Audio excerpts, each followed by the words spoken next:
नमस्कार, स्वागत है आपका हमारे चैनल में। मैं रानी गुप्ता आपके साथ। बड़ी खबर सामने आ रही है दिल्ली से जुड़ी हुई। दरअसल अरविंद केजरीवाल की सरकार इन दिनों कर्मचारियों को लेकर के और होमगार्ड्स को लेकर के वेतन नहीं देने की शिकायत सामने आई है। आपको बता दें कि डीटीसी कर्मचारियों को टोटल 2 महीने की सैलरी नहीं दी गई है। इसी के साथ ही होमगार्ड के जो जवान हैं उनको भी सैलरी नहीं दी गई है और डिफेंस मार्शल के जो रिटायर्ड एम्प्लॉयज हैं उनकी भी सैलरी रोक के रखी गई है। बता दें कि पिछले दिनों जब योगा टीचर्स को लेकर के हंगामा हुआ था और कहा गया था कि योगा क्लासेस अब बंद हो जाएगी क्योंकि इनको तनख्वाह नहीं मिल पाएगा, जिसके बाद अरविंद केजरीवाल ने एक प्रेस कॉन्फ्रेंस करी थी और उन्होंने लोगों से अपील की थी और कहा था कि ये योगा टीचर्स की सैलरी बंद नहीं होगी, मैं कहीं से भी ला करके इनकी सैलरी दूंगा और एक हफ्ते की यानी कि महीने की जो शुरुआत के हफ्ते होते हैं 7 तारीख तक उनके अकाउंट में ये सैलरी पहुंच जाएगी। लेकिन बात अब डीटीसी कर्मचारियों की और होमगार्ड जवानों की हो रही है कि आखिर उनको ये सैलरी क्यों नहीं दी जा रही है। इसी के साथ ही केजरीवाल सरकार इन बातों को लेकर भी घिर रही है कि इन लोगों के पेंशन काट करके, इन लोगों की सैलरी को काट करके वो अपने विज्ञापन और एडवर्टीजमेंट में खर्च कर रही है। बता दें कि जहां बीजेपी नेता कपिल मिश्रा ने बड़ा आरोप लगाया है कि वो इन पैसों का उपयोग अपने विज्ञापन पर कर रहे हैं, तो वहीं कांग्रेस नेता ने भी सीधे तौर पर केजरीवाल पर बड़ा निशाना साधा है। आपको बता दें कि बीजेपी नेता कपिल मिश्रा ट्वीट कर लिखते हैं, सीएम केजरीवाल जी, दिल्ली परिवहन निगम डीटीसी के 25,000 कर्मचारियों और सिविल डिफेंस मार्शल को 2 महीने से सैलरी नहीं मिली। दिल्ली होमगार्ड के जवानों को भी 1 महीने से सैलरी बंद कर दी गई है। ये साधारण घरों के मेहनती लोग हैं, इनकी सैलरी के पैसे रोककर विज्ञापन देना पूरी तरीके से पाप है।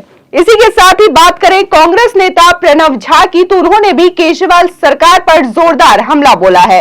उन्होंने कहा कि ये दिल्ली में डीटीसी कर्मचारियों की तनख्वाह रोकते हैं और इसी के साथ ही होमगार्ड को भी सैलरी नहीं देते और खुद को बोलते हैं कि हमने दिल्ली में बहुत विकास किया। ये है दिल्ली के अरविंद केजरीवाल सरकार के मॉडल की हकीकत। आपको बता दें कि जो डीटीसी बस के एकता यूनियन के अध्यक्ष हैं ललित चौधरी, उन्होंने तो सीधे तौर पर कह दिया है कि अगर 16 तारीख तक उनके अकाउंट्स में वेतन नहीं आते हैं तो वो 17 तारीख को धरना देंगे, चक्का जाम करेंगे। यानी कि अरविंद केजरीवाल की मुश्किलें और भी ज्यादा बढ़ने वाली है। देखने को मिला था कि अभी पिछले दिनों ही प्रधानमंत्री नरेंद्र मोदी ने सीधे तौर पर जो मुफ्त की राजनीति करते हैं, रेवड़ियां बांटने का काम करते हैं, उनको चेतावनी दी थी और कहा था कि आमदनी अठन्नी खर्चा रुपया, यानी कि आपकी आमदनी अठन्नी हो रही है लेकिन आप खर्चा रुपयों में कर रहे हैं, ये बहुत बड़ी मुसीबत का सबब हो सकता है। इसी के साथ ही कुछ दिनों पहले एक और प्रधानमंत्री ने चेतावनी दी थी और कहा था कि मुफ्त की रेवड़ियां नहीं बांटनी चाहिए, यानी कि रेवड़ी कल्चर पर भी उन्होंने जोरदार हमला किया था। और इसको लेकर के तमाम विपक्षी पार्टियां कहीं ना कहीं यही कह रही थी कि प्रधानमंत्री आज इस तरीके की बातें कर रहे हैं क्योंकि सत्ता में बीजेपी सरकार है। लेकिन अरविंद केजरीवाल को देखा जा सकता है कि वो हमेशा से मुफ्त की रेवड़ियां बांटते हुए नजर आते हैं। बात अगर हम दिल्ली की करें तो दिल्ली में भी उन्होंने इसी वजह से सरकार बनाई थी क्योंकि उन्होंने लोगों को यह बोला था कि मुफ्त की बिजली देंगे, मुफ्त की पानी देंगे और पानी हर घर के लोगों तक पहुंचेगा। लेकिन आज अगर दिल्ली की जनता से उनका हाल पूछा जाए तो वो कहीं ना कहीं यही बोलते हैं कि अरविंद केजरीवाल की दोबारा से सरकार बनाना हमारी गलती थी। इसी के साथ ही अगर पंजाब में जो सरकार बनी है आम आदमी पार्टी की, उस पर नजर डाली जाए तो वहां पर भी यही चीजें देखने को मिली थी। वहां पर भी फ्रीबीज का लालच दिया गया था, फ्री बिजली मिलेगी, पानी मिलेगा। इसी के साथ ही किसानों से भी तमाम तरीके के वादे किए गए थे। लेकिन आज किसान से लेकर के आंगनबाड़ी के जो शिक्षक हैं और तमाम यूनिवर्सिटीज के शिक्षक हैं लगातार वहां पर धरना देते हुए नजर आ रहे हैं। इसी के साथ ही अभी हाल ही में तस्वीर आई थी कि पंजाब के जल बोर्ड के जो कर्मचारी है वो पानी की टंकी पर चढ़ करके धरना दे रहे थे ताकि मान सरकार उनकी बात सुन सके।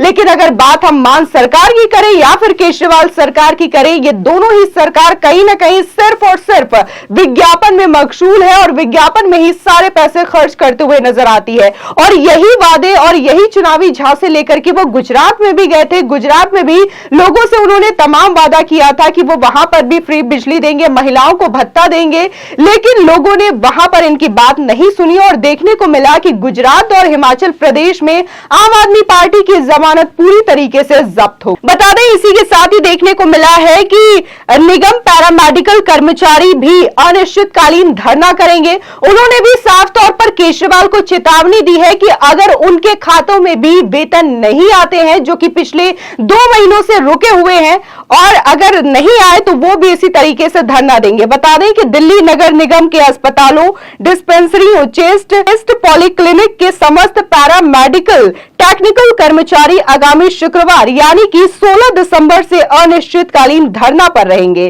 कर्मचारियों का कहना है कि पिछले 2 से 3 महीने में वेतन और बकाया भुगतान नहीं मिला, तो इससे अस्पताल में आने जाने वाले मरीजों को परेशानियों का सामना करना पड़ेगा। वहीं अगर हम बात डीटीसी के एकता यूनियन अध्यक्ष ललित चौधरी की करें तो उन्होंने भी साफ तौर पर कहा है कि अगर 16 तारीख तक वेतन नहीं मिलते हैं तो वो डीटीसी मुख्यालय पर धरना देंगे, यानी कि सारी बसें रुक जाएंगी और दिल्ली में परिवहन जो है वो पूरी तरीके से बाधित रहेगा और दिल्ली के नागरिकों को या फिर बाहर से आने जाने वाले नागरिकों को यातायात के लिए खेद होता है या फिर उन्हें परेशानी होती है, तो इसकी पूरी जिम्मेदारी दिल्ली सरकार की होगी, क्योंकि दिल्ली सरकार की वजह से ही उन्हें वेतन नहीं मिल पा रहा है, जिसकी वजह से वो ये धरना देंगे।